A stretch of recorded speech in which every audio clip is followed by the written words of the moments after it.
Welcome to Loving God and Loving Life Devotional. We're in Hebrews chapter 11, where the theme is the Hall of Fame. It's what we call the Hall of Fame of Old Testament saints. And the faith of the ancients was centered in Christ. Here in this chapter, we call it the Hall of Fame because we find 16 different characters who from the Old Testament are picked out, and their faith is highlighted.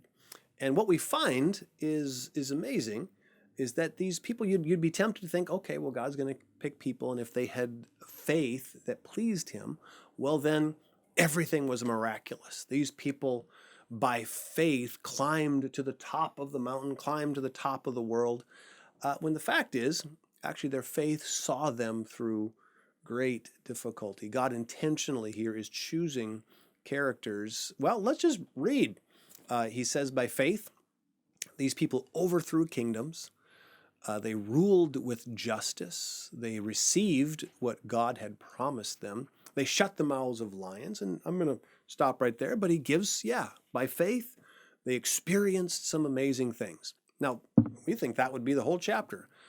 But then he goes on in verse 7, but others were killed with the sword. This is the description of these people of whose faith pleased God. Some of them went about wearing skins of sheep and goats, destitute. How could somebody have faith that pleases God and be destitute, and oppressed and mistreated?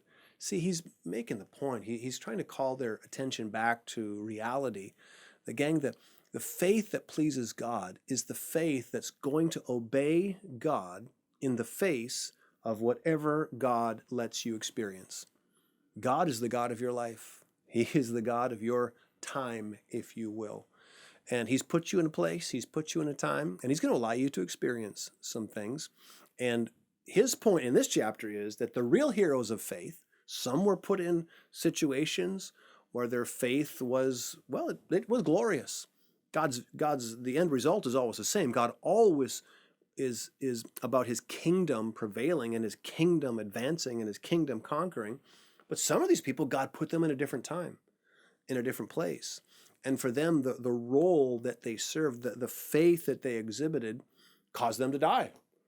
Well, he's making the point that either one of them, we want to exalt that guy, the Daniel who shut the mouth of lions. That's our cool story. But how about the one who lived destitute? Their faith, in order to say yes, and that's his point. His point is that real faith, in fact, really the theme is. The theme verse, I would say, of this chapter is verse 6, that without faith it's impossible to please God. Anyone that comes to God must believe that God exists and that he rewards. Notice those two things. He exists and he rewards. Faith believes two things, that God exists and that he rewards. The rewards is the big one there. You probably already believe that God exists. I have to believe that everything, no matter what God puts in my face, quite honestly, that God put us in America in such a time as this, we're probably not going to have the darkness, but hey, who knows what's coming down the road? We just might. But whatever God allows you to face, I have to believe that doing the right thing, doing the God thing, saying yes to God, I believe that he's going to reward it. Yep. Why am I going to do the right thing? Why am I going to say yes? Because I believe he'll reward it. That's the faith that God's looking for. That I believe that no matter what, I'm going to accept. Guys, let's just get practical. Do I really believe that God's going to reward? If I'm going to attend church versus just take me time. See, sin is just a quick reward for myself. Hey, man, stay home, do my own thing. I get a quick reward. I get me time. Well, real faith believes that, no, I just lost. No, doing the right thing, doing the God thing, always ends up with rewards. If I'm going to read the Bible, take my time reading the Bible rather than entertainment.